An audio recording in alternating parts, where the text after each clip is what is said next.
né, e do pensamento grego para o Ocidente e, por consequência, para a gente.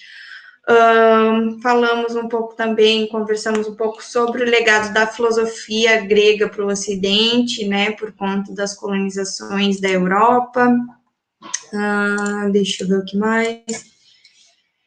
A gente também conversou um pouco sobre ouvindo as vozes dos poetas, né? Sobre as angústias que a gente vive, dos nossos pensamentos, né? Que a gente passa sobre vida, sobre morte, sobre o tempo, sobre o que se repete, e que isso muitas vezes é exprimido na arte, né? Como forma de poema, como forma de música, né? Que vem muito desse símbolo também grego, como isso permaneceu para a gente. A gente também conversou um pouco sobre o que eles se perguntavam na época, daí eu trouxe alguns exemplos que a Marilene trouxe aqui, por que os humanos nascem, morrem, porque os semelhantes dão origem aos semelhantes, por exemplo, de uma árvore nasce outra árvore, né, do cachorro nasce um cachorro, então eram perguntas que angustiavam também os filósofos, assim como os poetas expressavam suas angústias em formas de versos, né? Então, a filosofia nasce de uma angústia para querer saber mais sobre. Falamos sobre um pouco também o nascimento da filosofia, aqui eu trouxe para vocês esse mapazinho de onde mais ou menos eram os locais, tá? Um professor meu de filosofia antiga, no meu primeiro semestre ainda de filosofia na faculdade, ele falou que esse mapa, a gente estuda ele como sendo esses locais, mas não tem bem ao certo se eram realmente bem essas localidades. Então, ele é mais uma representação do que se imagina na época, né? Até por fazer tanto tempo. Então, aqui eu trouxe para vocês os períodos também, os períodos helenísticos, o período clássico e o período pré-socrático. Hoje, entrando no capítulo 3, a gente vai conseguir falar mais um pouco sobre eles. Deixa eu ver o que mais aqui, o nascimento da filosofia que a gente mais falou. Opa, para o lado, para eu conseguir visualizar junto com você, senão a minha tela fica curta.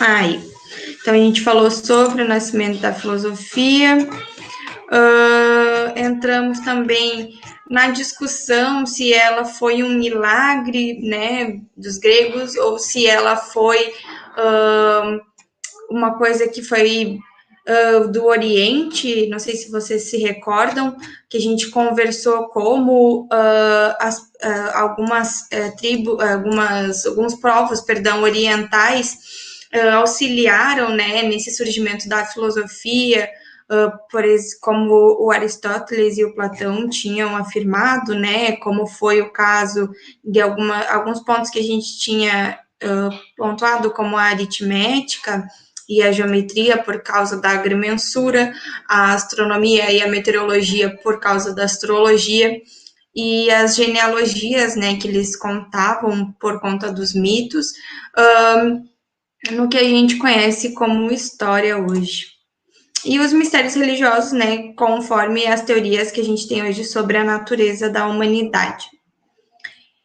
Então, no fim, né, a Marilene Chauí fala um pouco que não é nem exageradamente um milagre que a Grécia se concebeu a filosofia assim do nada, e nem diretamente só a questão dos orientalistas, né? Então, a gente começou a entrar na questão dos mitos,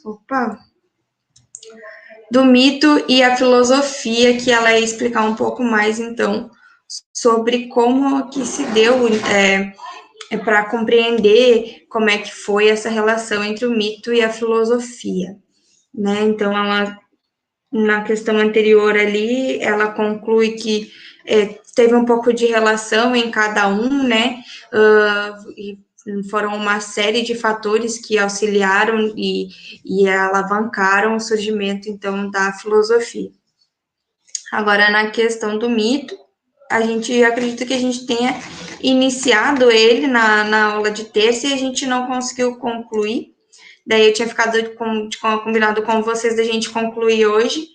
E conforme a gente for indo, né, a gente entra já no capítulo 13, então. Vamos lá. Opa, peraí que eu deu ruim aqui pra mim. Pronto. Se vocês sentirem alguma necessidade, ficarem com alguma dúvida durante a explicação, se eu estiver indo muito rápido também, vocês podem me chamar, podem ficar bem à vontade, ou manda uma mensagem aqui pelo chat, ficarem com alguma dúvida sobre o conteúdo, ou sobre alguma coisa que eu falar, se for muito rápido. Aí vocês podem ir me interrompendo, tá bem? Então, vamos começar. A parte do mito e da filosofia ali do capítulo 1. Então, para a gente compreender o afastamento que ocorreu da filosofia, né, com os mitos, como é que ela surge e como é que foi esse relacionamento para ela se, digamos assim, se enraizar como filosofia, né, a gente precisa entender um pouco mais sobre, então, o que é um mito para os gregos, né, qual é o impacto que os mitos tinham para eles na época. Então, o mito, ele era uma narrativa sobre a origem de qualquer coisa, tá? Essas coisas podiam ser os astros, podia ser as coisas, podia ser a terra, os humanos, as plantas, ou narrar a origem de doenças, a origem de sentimentos, né, dos animais, dos ventos, do bem e do mal, da morte, das raças, das guerras, né? Então, eles usavam do mito para explicar a origem de diversas coisas, assim. Então, a palavra mito, ela vem de duas palavras gregas. Uma é a miteio, esqueci de botar aqui no slide, mas uma é a miteio, que significa contar ou narrar uma história, e miteu, que significa uma conversa, né, que significa conversar, no caso. Então, os gregos entendiam que o mito, ele era um discurso que era proferido por alguém que recebia uma imagem ou uma profetização divina, assim, de musas, de deusas, de deuses, e ele era proferido, então, como sendo uma verdade, como sendo absoluto. Então, alguém dormiu, né? Isso ocorreu de verdade, né? Alguém dormia, sonhava e recebia uma mensagem divina dos deuses, das deusas, e então transmitia, né, o que esses deuses e deusas estavam falando para eles. Os ouvintes, no geral, eles recebiam como uma verdade absoluta, assim, de que aquilo realmente aconteceu e que os deuses realmente pensavam daquela forma, a origem das coisas estavam explicando para eles, tá? Então, portanto, essa autoridade, né, para quem conta o mito e a confiança de quem ouve é muito importante para a caracterização dos mitos, tá? Então, as pessoas que contavam os mitos, elas tinham essa característica de ter presenciado, de fato, né, o que eles estavam contando, então, e que eles realmente, ou eles tinham presenciado, ou eles conheciam alguém que tinha testemunhado, que presenciou, para poder narrar e passar adiante para as gerações. Então, o mito, ele sempre ele era incontestável, não se poderia contestar ele de nenhuma forma, porque se só uma pessoa viveu só aquilo e viu aquilo, então a gente não teria como ter informações suficientes, né, e conhecimento para contestar. Ele também não era questionado, ele era inquestionável também por isso, né? Então, eles acreditavam que tinha uma autoridade nas pessoas que proferiam e recebiam essas mensagens dos deuses, né? Então, o mito, ele foi possível ser narrado, a origem do mundo e tudo que existe por três meios, tá? O primeiro meio, ele era narrado a origem por meio de pai e da mãe de cada coisa. Então, existe o pai e a mãe da deusa do amor, né? Então, existe o pai e a mãe de tudo que era originado, e esse pai e a mãe sempre ele é explicado pelo surgimento através da relação sexual divina mesmo, tá? Então, essas relações, elas deram origem a absolutamente tudo mesmo, desde os deuses, dos heróis, dos humanos, da natureza, das coisas, tudo, os sentimentos, o que é bonito e o que é feio também, do escuro, do claro e por aí vai. Eu não sei se vocês conhecem o mito da Eco. Alguém conhece o mito da Eco? Podem só levantar a mãozinha aqui, sabe que tem uma mãozinha. conheço. Mas o mito da Eco, para quem não conhece, Mito da Eco. Da Eco, isso. Sabe o eco que a gente Seguinte, fale? uma bela ninfa chamada Eco, quis proteger suas amigas ninfas que estavam tendo relações com Zeus. E era Isso quando mesmo. ficou sabendo disso, ficou extremamente irritada. E jogou nela uma punição, uma maldição, que eu não tô bem lembrado, que ela só poderia repetir o que os outros falavam pra ela. Isso mesmo. E um dia ela se apaixonou por um belo caçador. E ela gostava dele, só que não queria falar. E daí o caçador disse: Ninfa, você gosta de mim? E e ela correspondeu: Gosta de mim? O caçador ficou enojado, achando que era uma zombaria.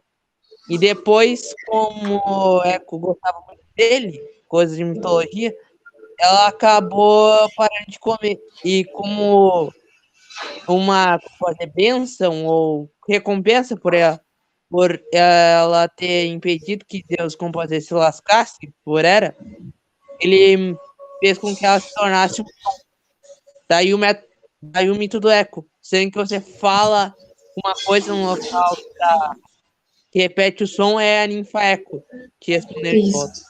Isso, exatamente. Exatamente, perfeito. Esse mito ele é ótimo porque ele narra a existência de uma coisa que existe no mundo, né? Que é o som ecoado, né? E aí colocam um nome, personificam, criam uma pessoa para ser essa ninfa e dão o nome dela de Eco, né? Então isso é muito interessante dos mitos e como eles narravam as origens assim através de pessoas mesmo, personificavam as coisas, né? Então, essas relações, todas as ninfas, os deuses, os heróis, os semideuses, né, que eram filhos de deuses com humanos, absolutamente todos eles eram de um relacionamento com alguém, seja casado ou não casado, né? Zeus, ele cometia muitos adultérios, né? Caso da Eco, foi uma questão da Hera ficar com raiva, né, por as ninfas saberem que ele cometia adultério e tudo mais. Mas então, continuando, então absolutamente tudo era, né, explicado sobre a origem através dessas relações. E essa forma de narrar as origens por parentesco, elas foram chamadas de genealogia, tá? Que é a palavra que não trouxe aqui, tá. Mas ela foi chamada de genealogia, porque ela narrava as gerações dos seres, né, das coisas, de tudo, como a gente viu, por as gerações de parentesco mesmo. Então, a Chauí, ela dá um exemplo no livro, que a gente está usando como base, que dá o exemplo do Eros, que é o deus do Cupido, perdão, é o deus do Cupido, que ele nasceu da relação sexual entre a Penúria, que ela era uma deusa faminta, ela era sedenta, ela era miserável, e do deus Poros, ele era muito astuto, muito inteligente, e um dia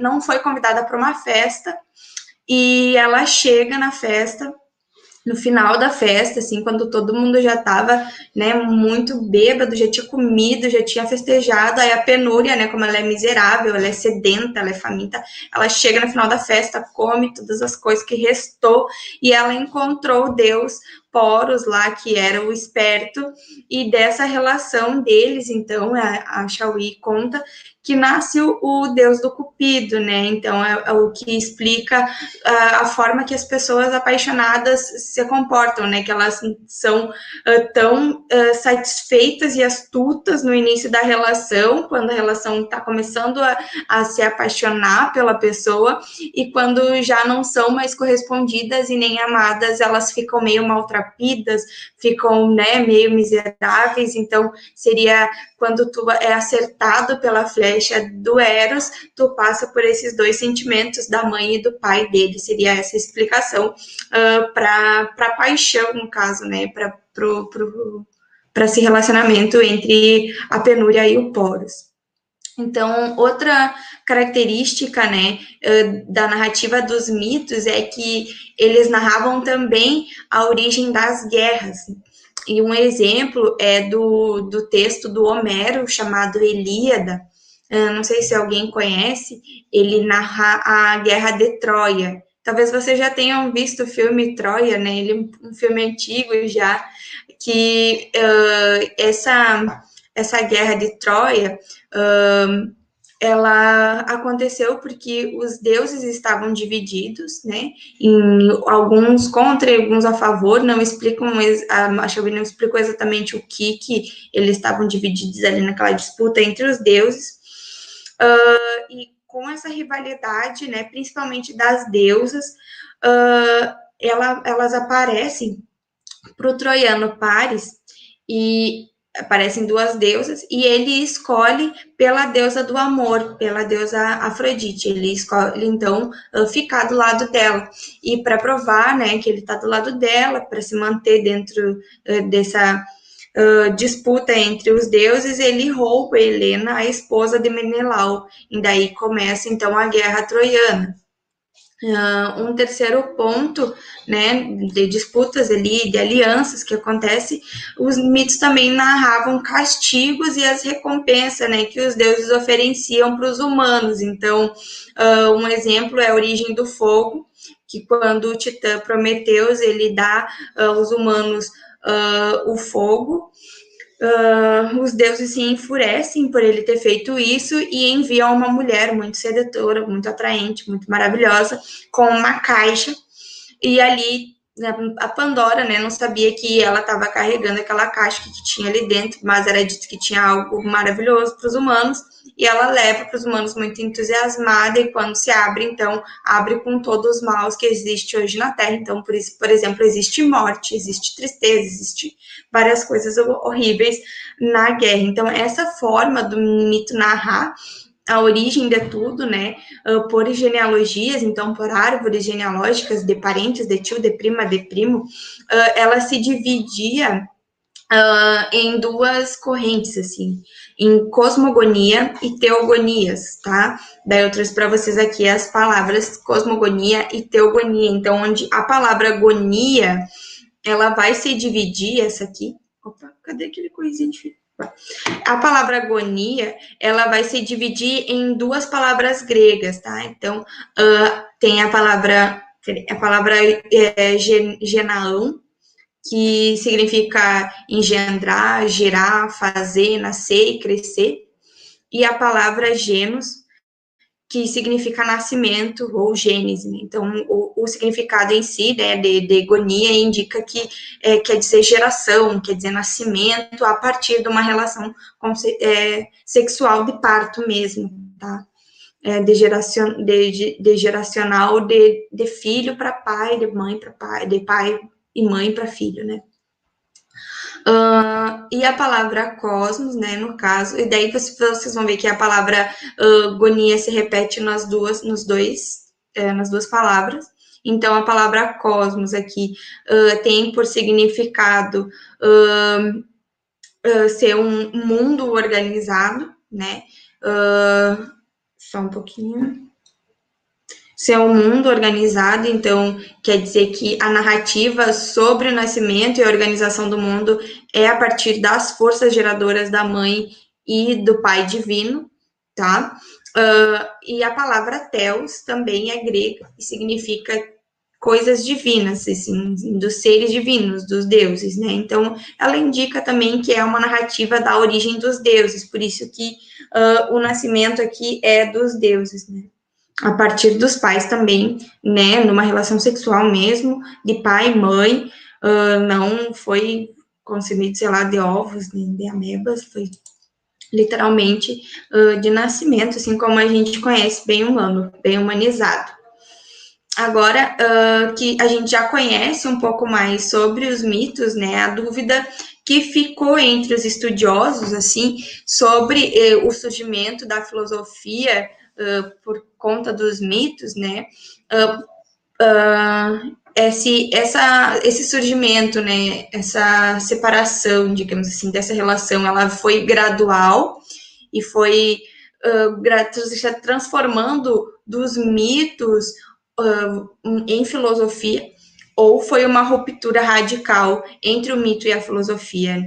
Então, o que a gente já sabe, como a gente viu antes um pouco, é que o fato, que de fato, né, ela nasce como uma... Deixa eu abrir aqui. Tá. Ela nasce de fato, então, como uma cosmologia, né? Ou seja, como uma explicação racional sobre a origem do mundo, tá? Peraí, que meu computador tá dando um tilt.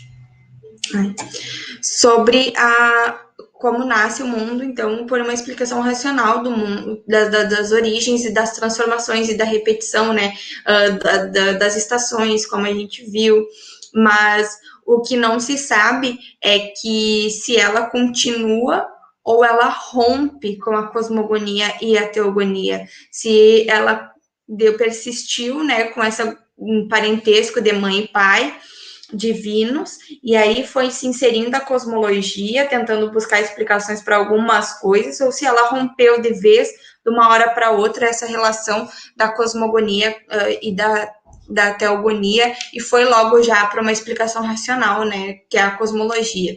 Então, a filosofia, ela nos traz duas respostas para essa dúvida.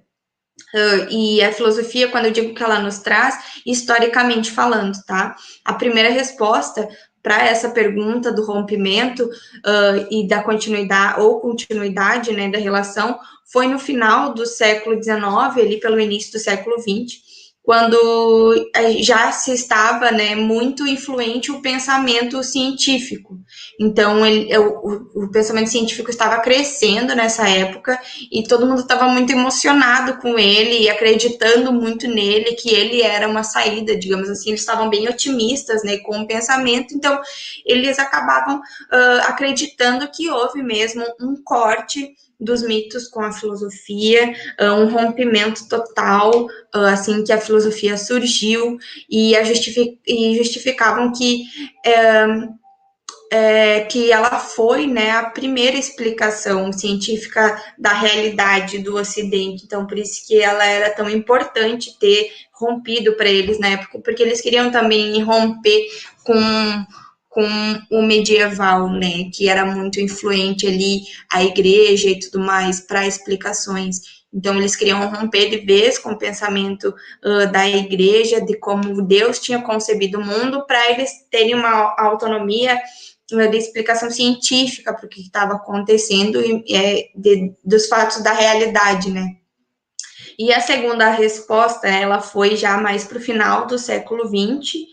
Então, aquela gente tinha uma característica de ser no meio da modernidade, essa aqui a gente já está quase no final da modernidade, né, no finalzinho do século XX, pelos os antropólogos e os historiadores da época, por meio de investigações e de estudos, né, eles mostraram que o mito ele teve uma importância muito grande assim na construção social e cultural das sociedades gregas antigas. Então, eles verificaram que influenciou na forma que a gente pensa até hoje, assim, e justificavam que, por conta dessa importância, né, social, a filosofia haveria surgido de forma muito lenta e gradual. Então, não, como se a gente tentasse hoje implicar uma revolução, assim, digamos, né, nesses meios, se a gente tentar colocar o que aconteceu na época para o que acontece agora, é como se a gente tentasse implantar uma revolução do dia para a noite e tentasse mudar completamente o pensamento do que a gente conhece hoje. Então, esses antropólogos, esses historiadores acreditavam nisso, né, que houve uma graduatividade na construção do pensamento racional da filosofia, tá? Entretanto, teve estudiosos, e ainda há até hoje, que consideram que ambas as respostas, né, tanto que teve um corte do nada, assim, abrupto, que se separou a filosofia do mito, como tem pessoas que acreditam, né, que nesse papel gradual, assim, mas a Chauí, ela fala que tem estudiosos que consideram essas duas respostas um pouco exageradas também. Então, tem 3 tipos de pessoas que acreditam que teve o rompimento, que acredita que foi gradual e as que não acreditam em nenhum dos dois, porque eles encaram o papel da filosofia como de encontrar contradições e as limitações dos mitos. Então, ela buscou, né, sempre racionalizar as narrativas míticas. Então, quando tentavam explicar o surgimento do mundo, conforme os titãs, as relações dos deuses, ou tentavam explicar a existência de algum sentimento, ou dos nossos órgãos do sentido, ou das nossas relações, a filosofia ia lá naquele ponto e tentava buscar uma explicação racional do que estava na realidade mesmo, né? Então, ela tinha o objetivo de transformar em uma explicação coerente e um pouco mais diferente do que o mito trazia. A gente vai ver agora 3 principais diferenças assim, entre o mito e a filosofia. Só vou tomar uma água aqui rapidinho. Um pouco seca, bom.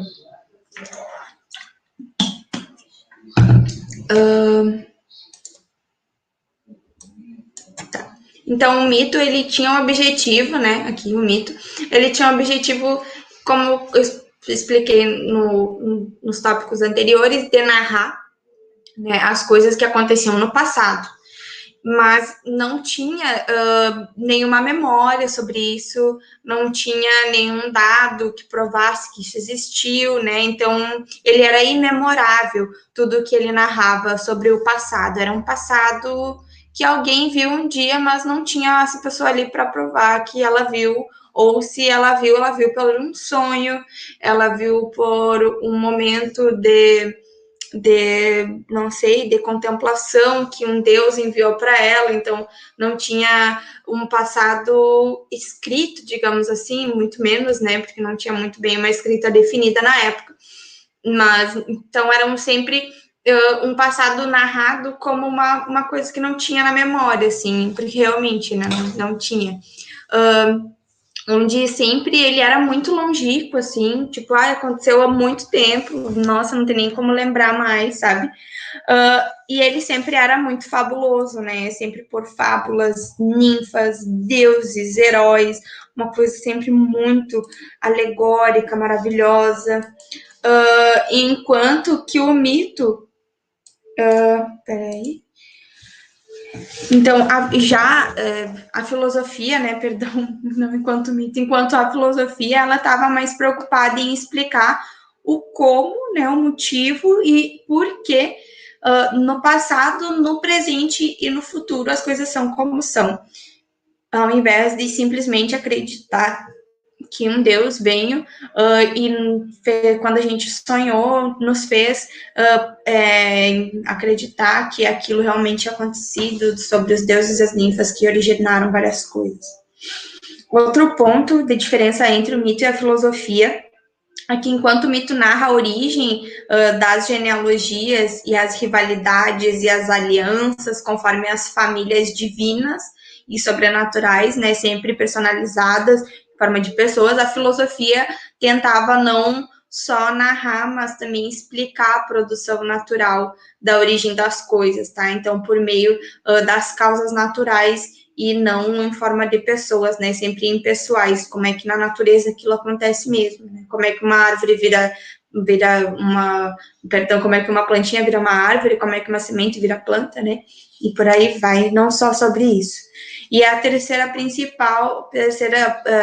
diferença, entre o mito e a filosofia seria que para o mito não importa muito se existe ou não contradição durante as narrativas, né? Menos ainda em ser narrativas fabulosas, assim como a gente pode ver. E eles sempre são fabulosas e um pouco incompreensíveis, porque elas são de verdades, né, nas suas características da narrativa mística, assim, elas sempre vão trazer essa fabularidade e elas, por não serem questionadas, a confiança que existia nelas era que elas realmente eram uma crença com autoridades legítimas, assim, para os gregos.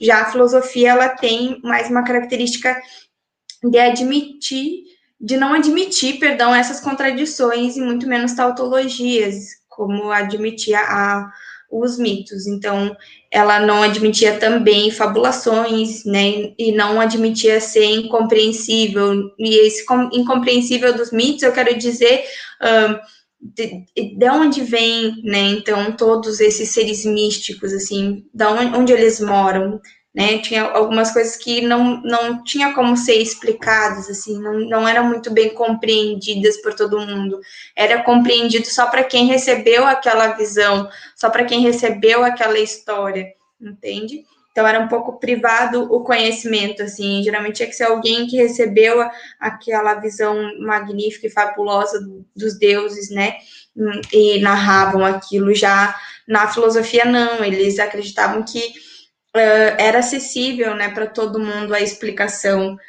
sobre o que acontecia no mundo, e por isso que tinha que ser estruturado de forma coerente, racional e lógico. Então, a autoridade, diferente da autoridade que tinha o mito, de ser uma autoridade da narração, por ela ser verdadeira, por ser concebida pelos deuses, não. Ela não era uma personificação, digamos assim, né? Na filosofia, ela tinha uma autoridade das ideias mesmo, porque não na pessoa filósofo, né? Como era no mito, era no narrador a confiança. E aí já na filosofia, não é exatamente na filósofa ou no filósofo, mas nas ideias que eles estavam transmitindo, porque era possível de todo mundo conhecer e entender também, né? Era acessível para qualquer humano. Ou se existisse algum outro ser racional que também compreendesse filosofia, também é acessível. Assim como a matemática, né? Mas enfim, outra hora. Vamos continuar então. A gente vai agora para as condições históricas que foi possível o surgimento da filosofia, então, que facilitou, né, o seu surgimento. Peraí, deixa eu só ocultar aqui um negocinho, né? Que facilitou o seu surgimento. Nesse momento do texto, a Chauí, ela retorna o problema sobre o surgimento da filosofia, né, que a gente já estava conversando um pouquinho antes do mito e da filosofia, e ela elenca as condições econômicas, as condições sociais e as condições políticas e históricas da época antiga grega, que tornaram possível a filosofia ter as características e o status, né, de forma de pensamento que a gente conhece hoje. Então, algumas das principais características históricas, assim, para o surgimento da filosofia grega foram as viagens marítimas. Por elas, os gregos eles conseguiram descobrir que os locais que era narrado nos mitos, por exemplo, lá perto daquele rio que mora tal ninfa, e dobrando ali mora Zeus, né? Então, tudo isso que eles narravam, onde viviam essas figuras fabulosas, pelos mitos, né, dizendo que havia deuses lá e havia monstros, ou então que eram habitados por titãs, ou tinha heróis que moravam lá, na verdade, eram habitados por outros seres humanos comuns como eles, e nada, não encontraram, né, os titãs e os deuses por lá. Além disso, as regiões dos mares, onde também era narrado nos mitos que habitavam animais e monstros e seres fabulosos, na verdade, não haviam os tais monstros e muito menos os seres fabulosos. E as viagens, portanto, elas auxiliaram na desmistificação, então, dos locais do mundo. O que passou, então, a exigir mais uma explicação sobre a origem de fato, né, desses locais, a origem das coisas, dos sentimentos, dos animais, dos humanos, que já não estava sendo mais tão fortemente acreditado, né, nos mitos por conta dessas viagens, eles irem, digamos que é uma experimentação, assim como na ciência, eles foram lá, experimentaram e viram que realmente não tinha nada lá. Então, elas fragilizaram um pouco o absolutismo, assim, e toda a confiança que eles tinham no narrador, mas talvez nem tanto, assim, foi fragilizando aos poucos, né, a principal discussão, assim, por conta das verificações, né, que ocorriam durante as viagens marítimas. O segundo ponto, né, que facilitou, então, o surgimento, que deu condições para a filosofia surgir, foi a invenção do calendário, porque fazendo um cálculo do tempo, segundo as estações do ano, dividindo em 4 estações do ano, dividindo os dias em horas, né, e pontuando os fatos importantes que se repetiam, né, marcando, todo ano acontece isso aqui, que é bem importante da gente lembrar, e que se tornou uma repetição, até por causa da agricultura, né, foi possível perceber que os humanos, na época, assim, culturalmente falando agora, não diretamente filosofia, mas culturalmente falando, eles começaram a perceber que os humanos, eles próprios, no caso, eram capazes de fazer uma abstração do tempo, né? Ou seja, eles a gente passou a ser capaz de controlar o tempo, digamos assim, onde a gente conseguiu organizar ele e mostrando que nós temos uma percepção do tempo como sendo algo natural, né? E a gente conseguiu organizar esse tempo, mesmo que ele não exista assim de fato, né? O relógio ele não nasceu com nós, assim como uma árvore, por exemplo. Então a gente naturalizou essa ideia de tempo e não como um poder divino mais, né? Não era algo que um Deus que criou, digamos assim, como era explicado antes. Foi a gente mesmo que conseguiu abstrair e aí organizar e medir o tempo, né? Então, o tempo podia ser medido, todo mundo tem acesso a esse conhecimento, conhece, sabe como aprender, consegue ensinar outra pessoa, e a gente conseguiu, então, generalizar e definir uma abstração do tempo, né? E foi muito importante. Outra questão, então, outra condição para a filosofia surgir, né, foi a invenção da moeda. Por ela, a gente também passou a abstrair o valor que a gente dá para o nosso trabalho e para as coisas que vendiam na época, né?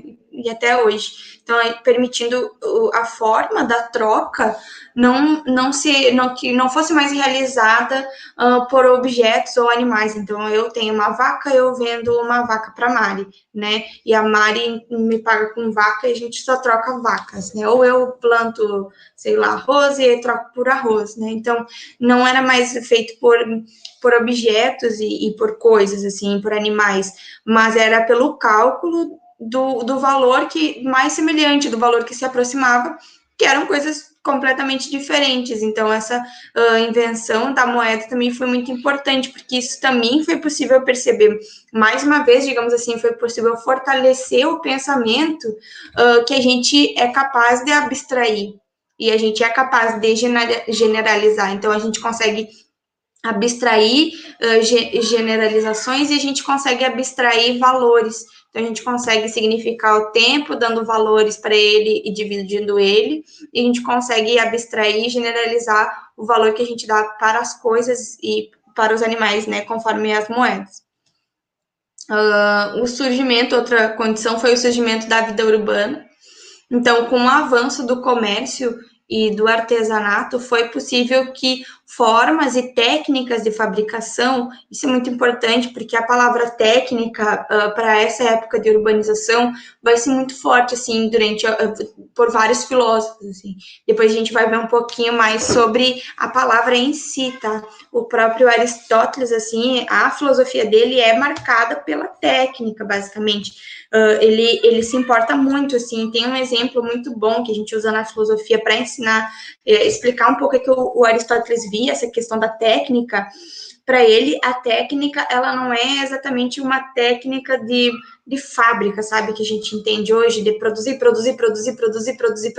mas não, a técnica para Aristóteles era uma virtude, tu tinha que repetir ela, não para te ficar sequelado e louco, tá?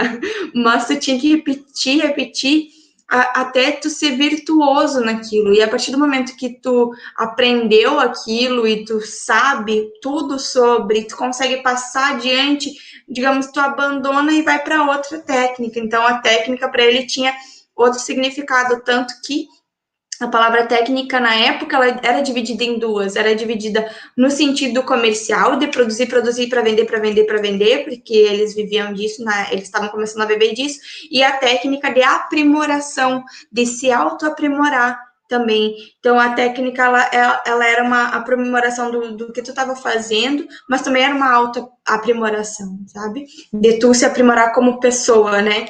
Então, com o avanço, enfim, eu ultrapassei. Menino, já 9h30. Tá. Com o avanço, então, do comércio e do artesanato, foi possível que as formas e técnica de fabricação e as formas de negociar tomassem um lugar na forma de vida deles, né? E por conta disso, foi fazendo perder o poder e o prestígio das famílias aristocratas. Quem eram essas famílias? Elas eram as proprietárias das terras e todo mundo tinha que trabalhar para elas, né? Então, por conta dessas famílias, né, da aristocracia, que todo mundo tinha que trabalhar e vender a sua forma de trabalho para produzir para as famílias aristocratas, é que existia um mito, que eles tentavam deixar um mito forte, entende? Porque eles não podiam perder essa população e todo esse povo que trabalhavam para manter essas famílias ricas, né? Que eram donas de todas as terras. Então, quando surge a vida urbana, os artesãos e os comerciantes, eles vão ficando mais ricos, e eles vão começando a ter poder, né, sobre o que está acontecendo na cidade, e eles começam uma disputa de pensamento, né, de poder de pensamento. O pensamento, olha como ele é forte, né, como ele é importante, assim, para a sociedade. Ele começa a disputar o pensamento com os aristocratas. Aí, o que eles fazem? Os comerciantes e os artesãos, eles começam a patrocinar universidades e bibliotecas. E ali eles começam a patrocinar e dar mais prestígio para os estudiosos da época e para os artistas. Então, esse auxílio financeiro, digamos assim, foi importante para a filosofia, para ela poder ter uma base de surgimento e alcançar o maior número de pessoas, né? Então, eu vou só finalizar aqui os pontos e a gente encerra a aula também para não cansar muito vocês. Tem mais 2 pontos, né? Tem o surgimento da vida urbana e a invenção alfabética. Eu vou rapidinho para não cansar vocês também. Eu estava dando uma olhada em umas pesquisas, parece que o rendimento não é muito grande, assim, olhando para uma tela, que é bem triste, né? Mas vamos lá. Então, o surgimento da vida urbana é muito importante, assim, para afirmar a filosofia. Outra condição importantíssima é a invenção alfabética da escrita. Então, ela vai diferenciar um pouco, vai diferenciar completamente, na verdade, do que tinha de escrita dos egípcios e dos chineses, que eles tentavam explicar, eles tentavam demonstrar por forma de imagens. Então eles ilustravam exatamente o que eles queriam falar, né, em forma de imagens. Com a fonética e a escrita alfabética, a gente consegue não mais representar imagens, mas representar em ideia o que a gente quer dizer, né? Então a gente consegue mais uma vez generalizar e abstrair para criar uma coisa nova, né? Então, outra condição foi a invenção política. Aí, nesse ponto, a Chauí, ela traz 3 aspectos que, para explicar melhor como desenvolveu a política e como ela auxiliou no nascimento da filosofia. O primeiro aspecto foi que a política, ela se formou a partir da ideia da lei como uma expressão da vontade. Então, uma vontade coletiva, ou seja, um coletivo decide por si o que é melhor, o que melhor seria as relações para a convivência, né? Estabelecendo as leis que a gente conhece por lei hoje. Esse aspecto de existir uma legislação reguladora na cidade serviu de modelo para a filosofia propor depois o seu próprio aspecto regulador e ordenado de legislar, tá? por meio da razão. Depois a filosofia inclui a razão nisso. O segundo ponto é o surgimento dos espaços públicos, tá? Onde deixava um pouco de lado assim a ideia como era narrado os mitos, né? Ou seja, os poetas proferiam dos deuses que falavam para eles e aquilo era absoluto, e passa a ter um pensamento que fala da vontade coletiva, né? Então qualquer um podia chegar ali de forma pública, não mais guiada por uma forma misteriosa das deusas e das musas fabulosas, né? Mas chegava ali e podia transmitir o que não estava bom na sociedade, o que eles queriam mudar e qual nova lei que eles queriam implementar. Então, eles tinham um debate e discutiam em assembleias as decisões publicamente, né? Então, foi com a polis, que é a cidade política, né, em grego, que surge o cidadão que tem direito à palavra. Onde ele podia emitir no público a opinião dele, podia persuadir os que estavam ouvindo, sem assim, sendo assim a política se definindo como um diálogo, né, uma discussão e uma deliberação entre as pessoas que moram em determinado local, ou seja, por uma decisão racional e de análise, né, das exposições e dos motivos para fazer ou não alguma coisa. Com a política foi possível, então, valorizar o humano, valorizar o pensamento, valorizar a discussão, a persuasão e a decisão racional das coisas em coletividade. E o pensamento racional ele foi muito, muito, muito valorizado e estabelecido por conta disso, e se criou um ambiente muito propício, assim, para desenvolver o discurso filosófico. E o terceiro ponto foi que a política foi possível estimular, né, o pensamento e o discurso sem um vínculo com seres secretos e sagrados, né? Teve uma ideia de pensamento que todo mundo podia contribuir, compreender e ter acesso para poder discutir e ver que não, realmente, quando isso ali acontece ali na esquina, eu não gosto, né? Então eu vou discutir isso aqui, que ele está vendendo um preço mais caro que o meu, se o nosso pão é o mesmo, né? O mesmo pão é bom e tal. Então, eles conseguiam discutir ali mais abertamente o que estava acontecendo na cidade deles, tá? Esse capítulo ele é um pouco grande. Eu imaginei que ele ia durar. A gente vai para a última parte dele, depois já vai para o terceiro capítulo. Eu queria ver com vocês se vocês acham que fica muito tarde, se a gente pode finalizar essas principais características da filosofia nascente. O que vocês acham? Ou a gente deixa para a próxima aula? Fico por vocês mesmo. Eu acho que em uns minutinhos eu finalizo ela. O que vocês acham? A gente pode finalizar hoje? Por mim não tem problema. Tá. Então, só para a gente finalizar as principais características da nascente. Só um pouquinho. Da nascente da filosofia, né? Depois de falar tanto sobre as condições dela ali, históricas e políticas, é muito interessante, né? Ver como a gente passou por a criação de tantas coisas, assim, que nos possibilitou um pensamento crítico, né? E filosófico, nos desvinculou dos mitos. Então, agora vamos lá para as principais características da filosofia nascente.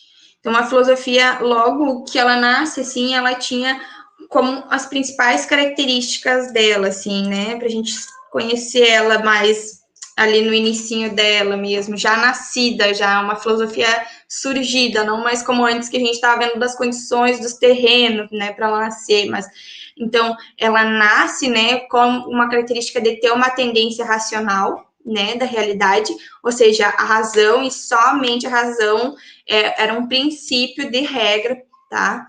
Então, ela, e até hoje ela é isso, né? Ela oferecia respostas conclusivas para os problemas abordados, onde era submetida à análise, à crítica, à discussão e à demonstração até que fosse possível ser provada racionalmente que ela era verdadeira.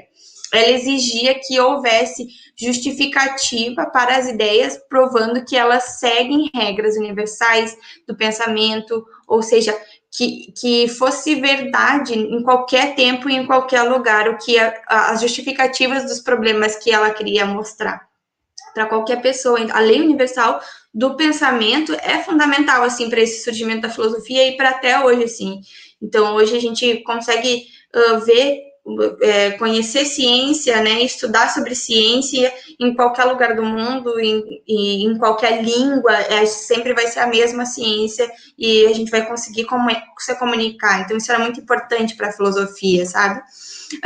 E outro ponto para ela é que era fundamental que pudesse identificar as contradições e as falsidades, né, para não ir a um erro. Então, ela recusava explicações pré-estabelecidas, ou seja, cada problema deveria ser investigado e encontrar soluções para ele próprio. Né? Então, conforme o problema exigisse, eles iriam analisar, esgotar aquele problema até encontrar a resposta mais coerente para ele em específico, sem usar outro para responder ele.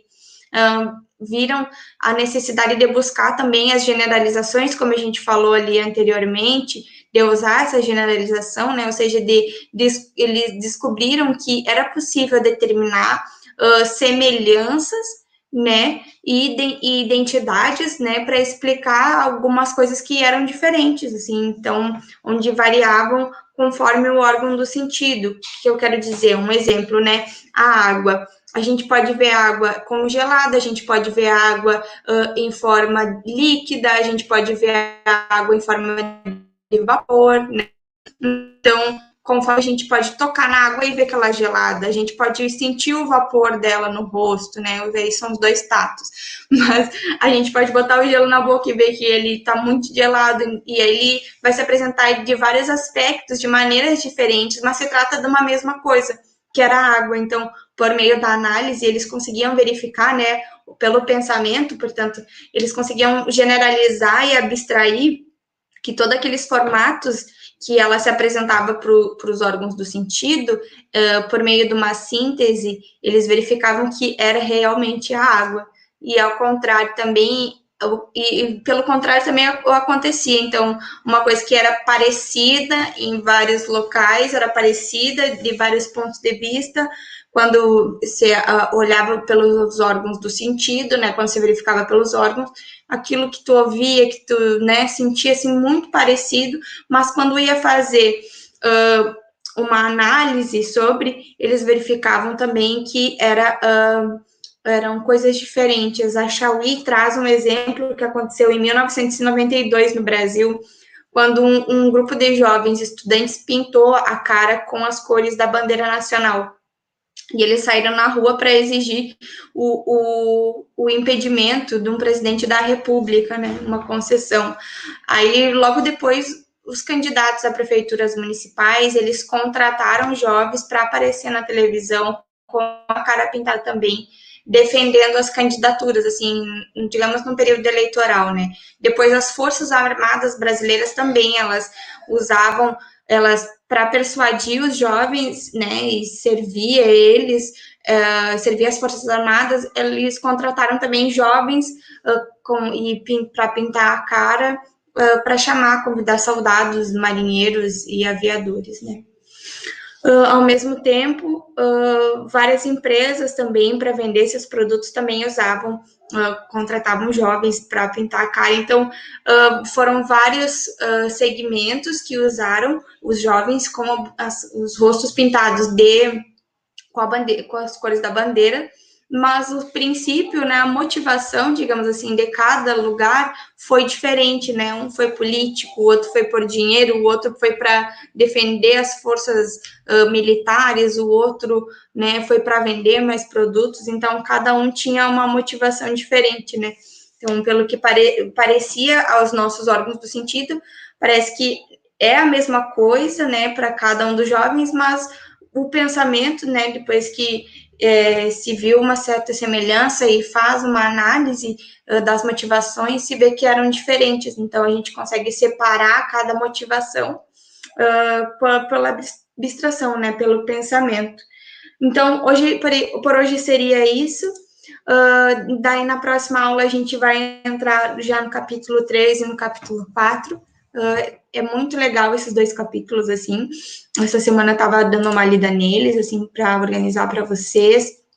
E eu acho que vocês vão gostar bastante, porque a gente vai entrar mais na história da filosofia e nos filósofos, a gente vai passar pelo período da filosofia grega ali mais aprofundado, ali os períodos helenísticos que eu mostrei no mapa para vocês também, a gente já vai passar, a gente já vai lá na era medieval para conhecer um pouco, vai entrar já na filosofia contemporânea, assim, que eu particularmente adoro. Depois a gente vai para os aspectos da filosofia contemporânea,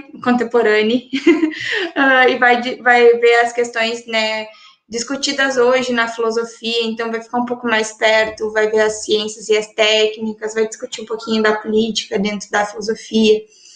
E depois a gente vai entrar nas grandes áreas mesmo da filosofia que a gente tem hoje, tá? Muito obrigado por todos que estiveram hoje aqui mais uma vez.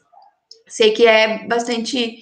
Opa, sumiu minha câmera. Aí, bastante cansativo, né? Ficar até 15 para as 10, mas agradeço mesmo assim a participação de todo mundo. Se vocês tiverem qualquer dúvida e quiserem comentar, quiserem perguntar, fico aberta também para vocês. E se vocês quiserem me mandar pelo WhatsApp também, podem ficar bem à vontade, qualquer dificuldade, até nas aulas mesmo particulares de cada um, né? Das suas outras aulas que não são aqui com o pré-ENEM, mas que vocês sentirem dificuldade, podem me procurar, eu fico à disposição. Qualquer dúvida também, eu vou disponibilizar para vocês lá pelo Google Sala de Aula os capítulos 3 e 4. E aí, fico à disposição. Então, muito obrigada pela participação de todos. Da minha parte, seria isso hoje. Ok, prof. Boa noite, prof. Obrigada pela aula de hoje. Obrigada, Boa noite, Mari. prof. Boa noite, Até a próxima aula. Até.